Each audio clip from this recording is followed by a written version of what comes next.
What's going on, everybody? Mortem here, and today we are talking about Queen Galfrey in Pathfinder Wrath of the Righteous, and as the title probably told you, kind of just discussing her role in the game as well as the Crusades themselves. Basically, some people feel like Queen Galfrey makes a lot of incredibly questionable military decisions, whereas some people argue that she is a valiant paladin of Iomedae trying to do her job. We're going to first talk a little bit about her history and then talk about her decisions in the actual game. Now keep in mind there will be some discrepancies between the game and the actual tabletop adventure path, shall we say, just due to the nature of the freeform things that can happen at a tabletop versus the game's format. But nonetheless, first things first, let's talk a little bit about Queen Galfrey's history. Now, Queen Galfrey is the Queen of Mendev, and she is well over 100 years old. She was originally crowned as the Queen in 4601. This is about 115 years before the actual game takes place. Galfrey succeeded her father, who actually mysteriously died on a diplomatic mission to Sarcasm, or basically where the Worldwound is now, or at least in the events of the game. She was originally a paladin of Eredin. However, she changed her faith to the Church of Iomedae, thus becoming a paladin of Iomedae, a little bit after 5 years into her reign. Now, I don't have an exact timeline of the events. Eredin died, and then the Worldwound opened.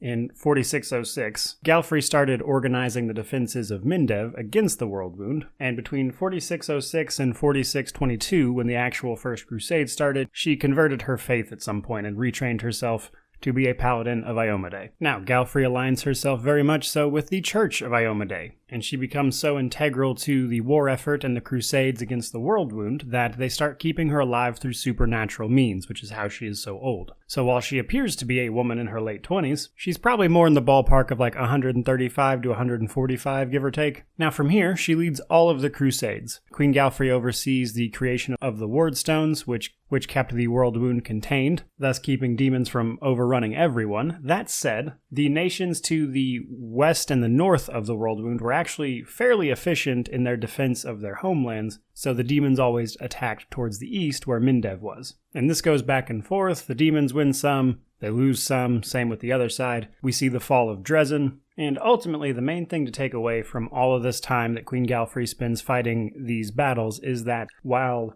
the Crusades themselves have mixed success, the actual country of Mendev, or the city-state therein, has always actually been pretty tumultuous because there's a lot of infighting between lesser leaders, nobles and the like, interpreting Galfrey's words in different ways. Some taking more liberty than others, and thus there's a lot of infighting. We actually can see that in-game through some of the diplomacy rank-up conversations that we have with our crusade. So we know at the very least the diplomacy side of things isn't Galfrey's strong suit, and all of her resources are poured towards the crusades, and thus she doesn't really have time to spend on fixing her own home front problems. But nonetheless, she has overseen 4 crusades prior to the game, and has spent literally over 100 years of her life fighting demons or leading the fight against demons. So let's talk about the Queen Galfrey we see actually in the game. The first time we actually meet Queen Galfrey is, of course, at the end of Act 1, where we manage to hold the city of Canabris after a large-scale demon invasion that almost destroyed the city and did destroy the Wardstone, or at least caused the destruction of the Wardstone, which caused a crack, so to speak, in the line of Wardstones that protect against the Worldwound.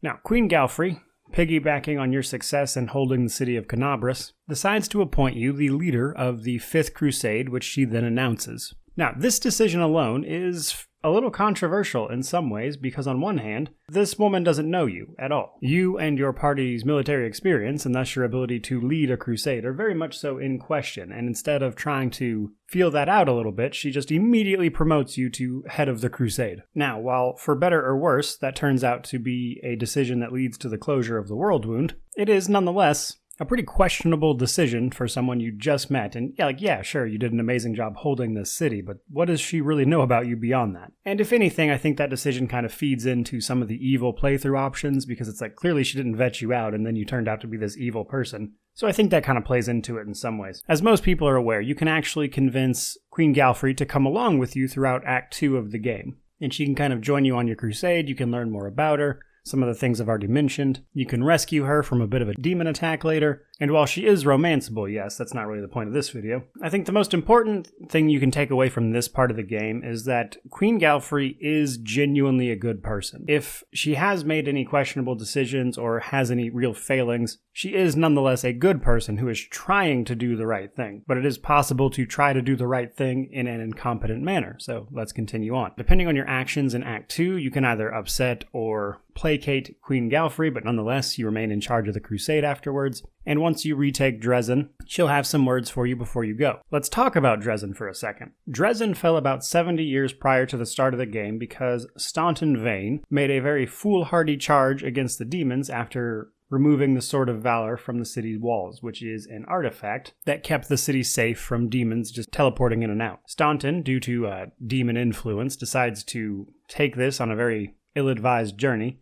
and then the city falls. And in 70 years, Queen Galfrey was never able to take it back or lead any successful campaign against it. And then you come along, and within a month or two, give or take, of being appointed the commander of the Fifth Crusade, you then retake this city that was being held for 70 years, which definitely begs the question of what kind of tactics people were using up to this point, but nonetheless. Now, throughout Act 3, we make a bunch of decisions, and those decisions, combined with our decisions in Act 2, towards the end of Act 3, decide our standing with Queen Galfrey, basically, when we're about to enter Act 4. Right before we enter Act 4, we'll be put on a sort of impromptu trial by Queen Galfrey. Now, you can actually pass this. It's a little difficult to do, but if you're on the Angel Mythic path, it's probably the easiest way to do it. It's possible to retain your commander rank of the Fifth Crusade. However, if Queen Galfrey's not a big fan of the things you've done, decision-wise, and that's going to be most cases, she's going to strip you of your commander rank and then basically force you on a mission into the Abyss, which is, of course, where the demons come from. Now, what I didn't mention was throughout Act 3,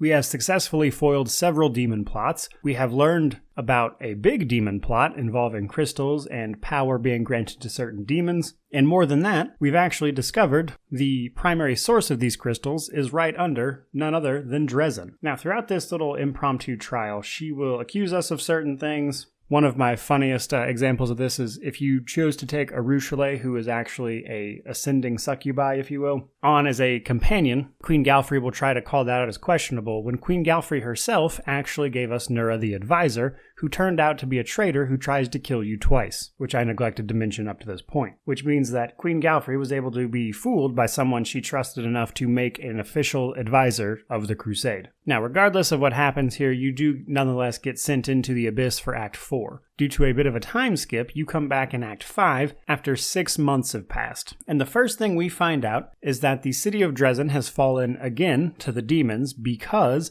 Queen Galfrey decided to take the Sword of Valor out of Dresden and charge the city of Iz. The city of Iz is the closest to the center of the world wound of the cities that had fallen when it opened. So let's talk about that decision just a little bit here. So if you're actually on the demon mythic path, you can have a conversation with Hepzimira, which is a demon, during a sort of interrogation against you. Now, interestingly enough, if you just give up some information to Hepzimira, you can get Hepzimira to tell you that while we know Queen Galfrey is planning on heading towards the city of Iz, because that's where it is, Hepzimira will actually explain that that's what they expect Queen Galfrey to do, because that's what she does every crusade. So sure enough, we come back. Queen Galfrey has in fact marched on Iz, taken the Sword of Valor out of Dresden, which I thought was especially funny because she sentenced Staunton Vane to 70 years in the Condemned, which is like a prison unit of the Crusaders, for literally doing the exact same thing, taking the Sword of Valor out of Dresden on an ill-advised charge. But we're not done there. So here's the thing. Dresden is like the key entry point to the World Wound.